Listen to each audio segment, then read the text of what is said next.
시청자 여러분 안녕하십니까. 5월 13일 JTBC 아침에는 시작합니다. 먼저 오늘 아침 주요 뉴스입니다. 21대 대통령 선출을 위한 공식 선거운동이 시작됐습니다. 3명의 후보들이 내놓은 10대 공약을 살펴보니 이재명, 김문수 후보는 나란히 1호 공약으로 경제를 꼽았고 이준석 후보는 작은 정부를 내세웠습니다. 주요 대선 후보들이 맞붙는 TV 토론회가 18일부터 시작됩니다. 경제와 사회, 정치 분야로 나눈 3차례 토론회엔 4명의 후보가 참가해 열띤 토론으로 비전을 제시합니다. 무역 전쟁을 이어가던 미국과 중국이 관세를 90일 유예하기로 합의했습니다. 트럼프 미국 대통령은 미국의 승리를 선언했고 시진핑 중국 국가주석과의 통화도 예고했습니다. 지휘자 정명훈이 세계적인 권위의 이탈리아 라스칼라 극장의 차기 음악 감독으로 선임됐습니다. 전 세계 성악가의 꿈의 무대인 라스칼라 음악 감독을 동양인이 맡는 건 247년 역사상 처음입니다. 이제 21일 뒤면 대한민국 제21대 대통령을 뽑기 위한 선거가 시작됩니다. 선거운동을 시작한 후보들은 전국을 돌면서 거리 유세에 나섰습니다. 3차례의 TV 토론회에선 저마다 공약을 내걸고 유권자의 검증을 받게 됩니다. 어떤 일정을 주목해 봐야 할지 선거 일정을 조민중 기자가 정리했습니다. 21대 대선에 등록한 7명의 후보는 선거날 하루 전인 다음 달 2일 자정까지 공식 선거운동을 이어갑니다. 후보들과 소속 정당은 오전 7시부터 밤 11시까지 거리 유세 등을 할 수 있습니다. 유권자들은 15일부터 8만여 곳에 부착되는 벽보 등을 통해 각 후보의 이력을 볼 수 있습니다. 후보별 공약이 담긴 선거 공보는 오는 18일부터 각 가정에 발송됩니다. 선거 기간 동안 TV 토론을 통해 후보들의 공약에 대한 검증도 함께 이루어집니다. 선관위 초청 TV 토론은 오는 18일 저성장 극복과 민생경제 활성화를 주제로 한 경제 분야를 시작으로 23일엔 사회 갈등 극복 통합 방안, 27일 정치 양극화 해소 방안으로 3차례 이루어집니다. 원내 5석 의석을 보유하거나 직전 전국 선거에서 3% 이상 득표한 정당의 후보가 초청 대상입니다. 민주당 이재명, 국민의힘 김문수, 개혁신당 이준석, 민주노동당 권영국 후보가 참여합니다. 다른 미초청 대상 후보 토론회는 오는 19일 한 차례 이루어집니다. 제외 투표는 오는 20일부터 25일까지 전 세계 공간에서 진행되고 사전 투표는 오는 29일부터 이틀간 오전 6시부터 오후 6시까지 이루어집니다. 선거 당일인 다음 달 3일엔 오전 6시부터 오후 8시까지 투표할 수 있습니다. 정부는 이번 선거가 대통령 권리에 따라 실시되는 만큼 적극적으로 투표에 나서달라고 당부했습니다. JTBC 조민주입니다. 후보들은 대통령이 되면 지키겠다는 10대 공약을 일제히 내걸었습니다. 이재명, 김문수 두 후보가 앞세운 건 경제였습니다. 이준석 후보는 여성가족부를 폐지하고 부처를 개편해 대통령의 권한을 축소하겠다고 나섰습니다. 이재승 기자입니다. 이재명 민주당 후보는 1호 공약으로 세계를 선도하는 경제 강국을 제시했습니다. AI 인공지능 등 신산업을 집중 육성해 새로운 성장 기반을 구축하고 K 콘텐츠 지원을 강화하겠다는 구상입니다. 경제가 사는 길을 선택할 것인지 경제 폭망의 길을 계속 갈 것인지가 지금 이 순간에 결정됩니다. 여러분의 손에. 김문수 국민의힘 후보는 1호 공약으로 자유주도 성장, 기업하기 좋은 나라를 내세웠습니다.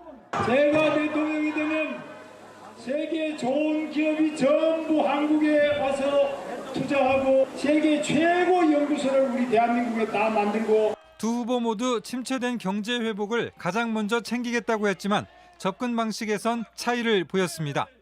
이재명 후보가 신사업 육성으로 경제를 살리겠다는 구상인 반면 김문수 후보는 규제 완화를 통한 친기업 정책으로 자율 성장을 도모한다는 계획입니다. 이를 위해 법인세와 상속세 최고 세율 인하, 주 52시간제 근로제 개선 등을 약속했습니다. 이준석 개혁신당 후보는 정부 조직 개편 등 행정개혁을 1호 공약으로 꼽았습니다. 유사 중복 업무 부처를 통폐합해 19개 부처를 13개 부처로 축소하고 여성가족부를 폐지한다는 내용입니다. 이를 통해 대통령의 힘을 빼고 일 잘하는 정부를 만들겠다고 밝혔습니다. 이 후보는 국민연금 개혁과 청년층 특화 공약도 챙겼습니다.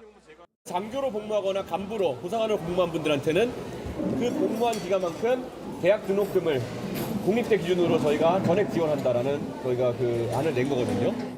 각기 다른 정책을 내놓으면서 어떤 후보가 국민의 최종 선택을 받게 될지 관심이 쏠립니다.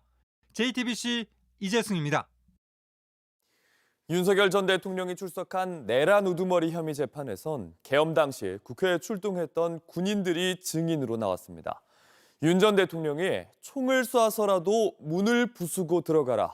2번, 3번 계엄하면 되니까 계속하라며 이진우 수방사령관과 통화하는 것을 분명히 들었다고 증언했습니다. 조혜연 기자입니다. 증인으로 재판에 나온 이진우 전 수방사령관의 부관이었던 오상배 대위는 계엄 당일 국회 앞으로 출동해 이 전 사령관과 함께 차 안에서 대기하고 있었습니다.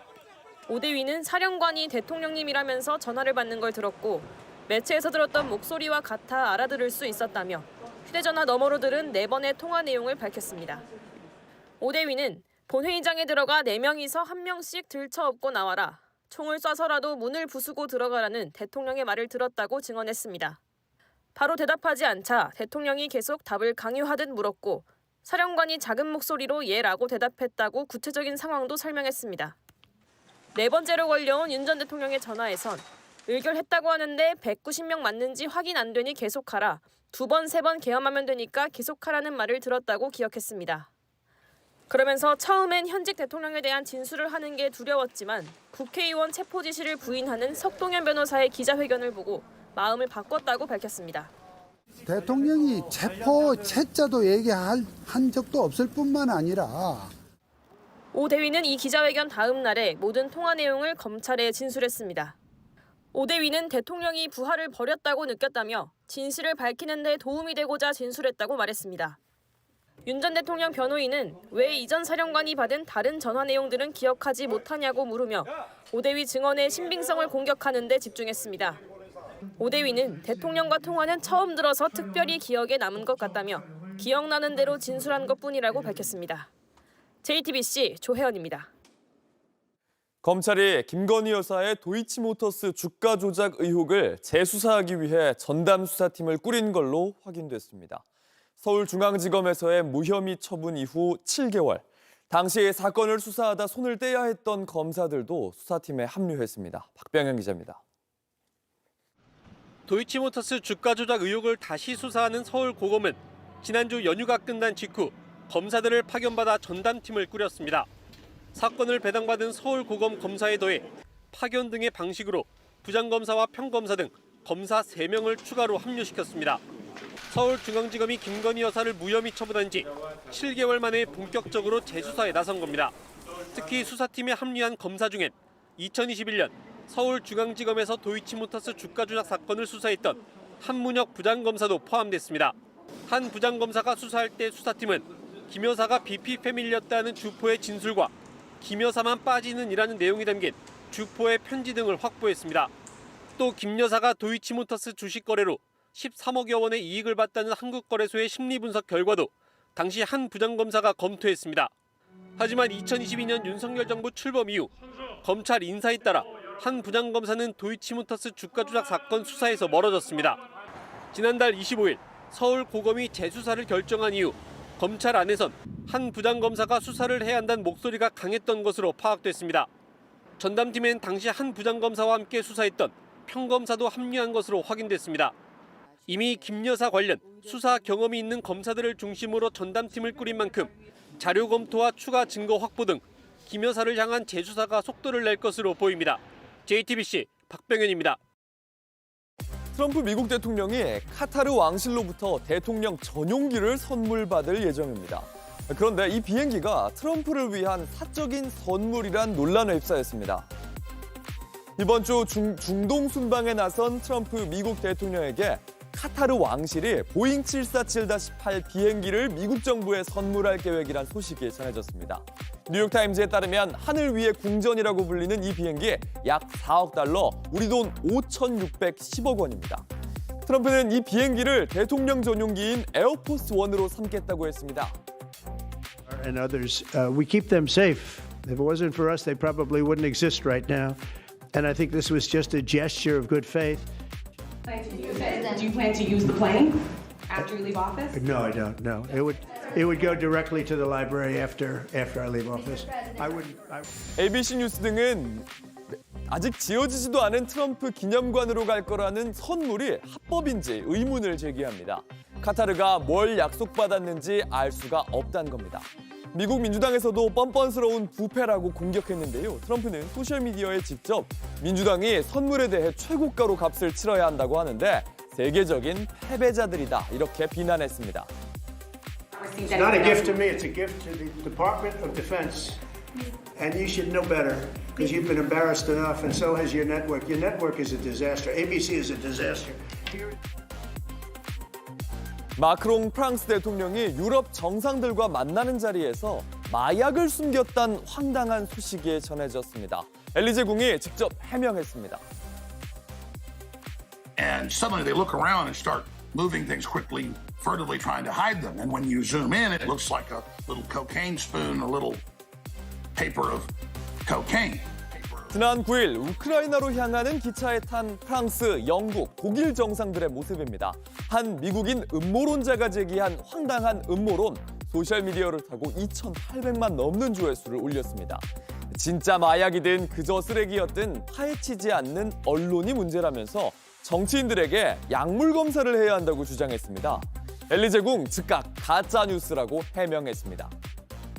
이건 코 푸는 손수건입니다. 이렇게 적은 사진을 올렸는데요. 그러면서 유럽의 통합이 중요한 시점에서 가짜뉴스가 퍼지고 있으니 조작에 주의하라 이렇게 설명했습니다. 르몽드는요, 노골적인 조작만으로도 반응을 끌어낼 수 있다면서 친러시아 성향 인플루언서들의 공격이라고 지적했습니다.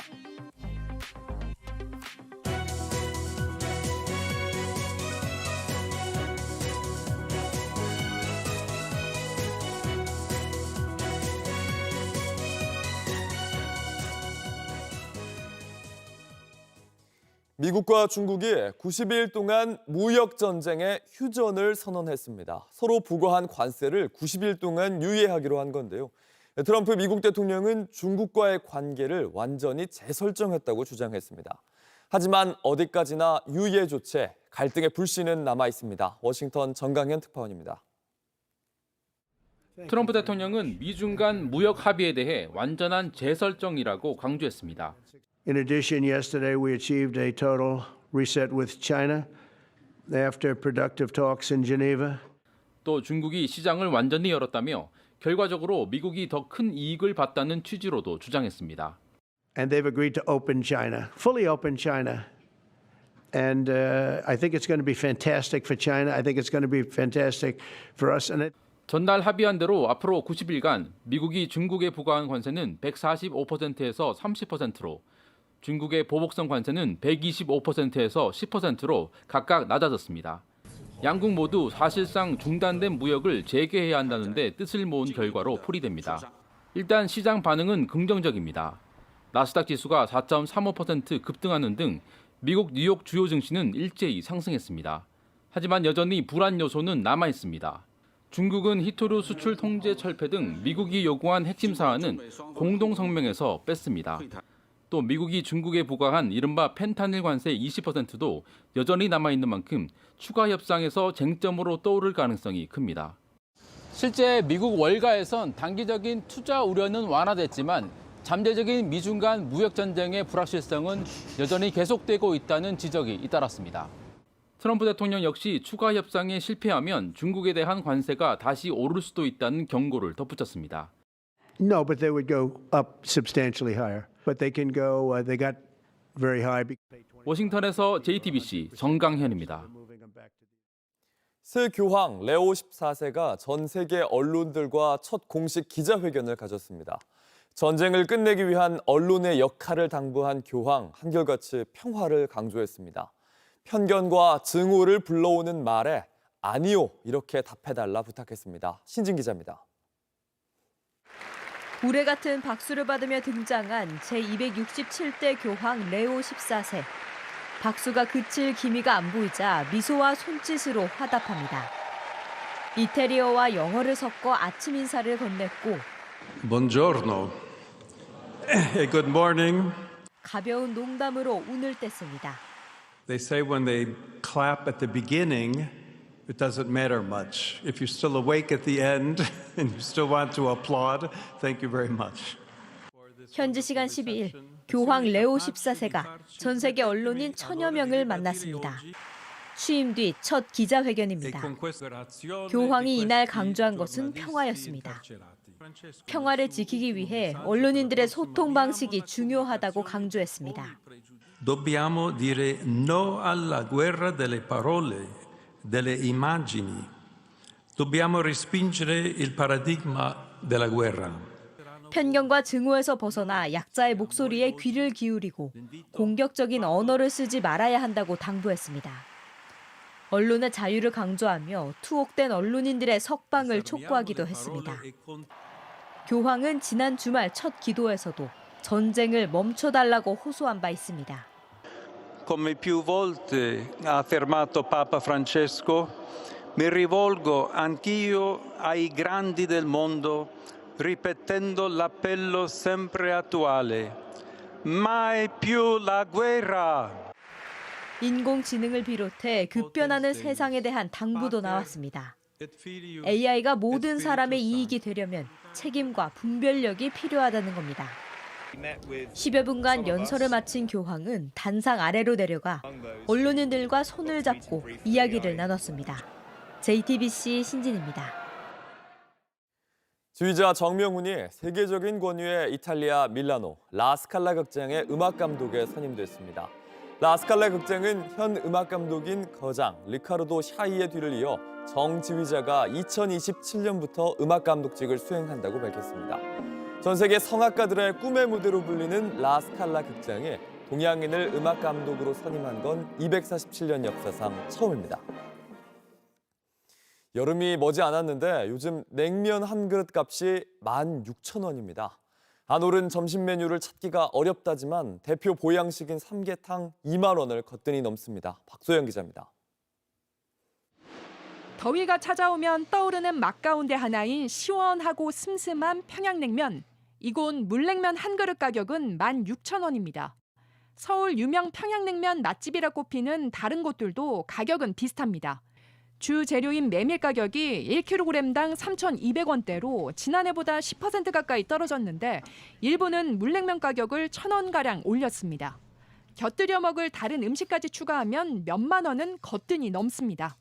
한 5만 원 정도 나온 것 같아요. 자주 먹는 음식은 아니니까 이 정도 가격을 내도 된다고는 생각을 하는데 그래도 좀 매일 먹기는 좀 부담스러운 가격인 것 같아요. 여름철 대표 보양식인 삼계탕 가격은 이미 2만 원을 넘어섰습니다. 산삼이나 전복을 추가한 삼계탕은 3만 원에 육박합니다. 몸도 챙기고 여름을 무난하게 시원하게 지나기 위해서 전에는 16,000원, 17,000원 피부로 느껴 올랐다는 거를. 콩국수 같은 여름철 별미뿐만 아니라 김치찌개에 비빔밥, 김밥까지 안 오른 점심 메뉴를 찾기 어려울 정도입니다. 실제 최근 주요 외식 물가를 따져보니 지난해보다 평균 5% 이상 오른 것으로 조사됐습니다. 설렁탕 같은 경우도 작년에 한 11,000원 정도에 먹었는데 지금은 한 12,000원 정도 줘야 될 것 같아요. 조금 가팔라진 것 같긴 해요. 올해 초 어수선한 전국을 틈타 40곳 넘는 식품 업체들이 가공식품 가격을 연이어 올린 상황. 이제는 점심값마저 2만 원대로 성큼 다가서며 가뜩이나 얼어붙은 소비 심리는 더 위축될 것으로 보입니다. JTBC 박수윤입니다. 은행에 맡겨둔 내 돈, 은행이 파산하더라도 법으로 5천만 원까지는 보호받을 수가 있습니다. 오는 9월부터 정부가 이 예금자 보호 한도를 1억 원까지 늘리는 방안을 추진 중입니다. 정아람 기자입니다. 금융위원회가 오는 9월부터 예금자 보호 한도를 5천만 원에서 1억 원으로 늘리는 안을 추진합니다. 저축은행뿐 아니라 새마을금고, 농협 등 상호금융도 대상입니다. 시기에 관련해서는 연말 연초는 좀 피해야 되겠다. 하반기에 중반 정도가 시행 시기가 되지 않을까 이렇게 예상을 하고 그렇게 의견이 모아지고 있는. 정부안이 그대로 추진될 경우 2001년부터 5천만 원으로 유지됐던 예금자 보호 한도가 24년 만에 배로 확대되는 겁니다. 서민들 재산을 금융기관이 파산해도 1억까지는 보상해 줄 수 있다고 하는 거잖아요. 오랫동안 추진했던 바고 소비자 입장에서는 환영할 만한 일입니다. 당장 예금 금리가 상대적으로 높은 저축은행 등 이금융권에 돈이 쏠릴 거란 전망이 나옵니다. 실제 보호 한도를 1억 원으로 올릴 경우 저축은행 등으로 전체 예금의 최대 25%가 몰릴 거란 분석도 나왔습니다. 저축은행이 조금 다른 업권에 비해서 부실 가능성이 높다라고 해서 사람들이 좀 안 갈 수도 있는데 한도가 올라가면 예금자 입장에서는 그만큼 세이프해지는 거니까 그쪽으로 몰릴 가능성이 있죠. 다만 이금융권에 과도한 자금이 몰릴 경우 프로젝트 파이낸싱 등 고위험 분야로 투자가 급격히 늘며 금융시장 리스크가 커질 수 있습니다. 이 시기를 틈타 은행 간 고금리 특판 경쟁이 불붙을 거란 관측도 나오는데 금융당국 관계자는 이달 중 예금자 보호한도 관련 상시 점검 TF를 발족해 자금 이동 상황을 모니터링하겠다고 밝혔습니다. JTBC 정아람입니다. 날씨입니다. 오늘은 전국이 맑은 가운데 볕이 강하게 내리쬐면서 초여름처럼 더운 날씨가 예상됩니다. 낮 최고 기온은 서울이 25도, 광주 27도, 대구 28도 등으로 어제보다 1도에서 3도가량 높겠습니다. 내일은 오늘보다 조금 더 덥겠고 스승의 날인 모레 목요일엔 서울 등 중부지방과 남해안 일대에 비가 내려 고온 현상이 주춤하겠습니다. JTBC 아침 해를 마칩니다. 내일도 7시 반에 아침을 열겠습니다. 시청해주셔서 감사합니다.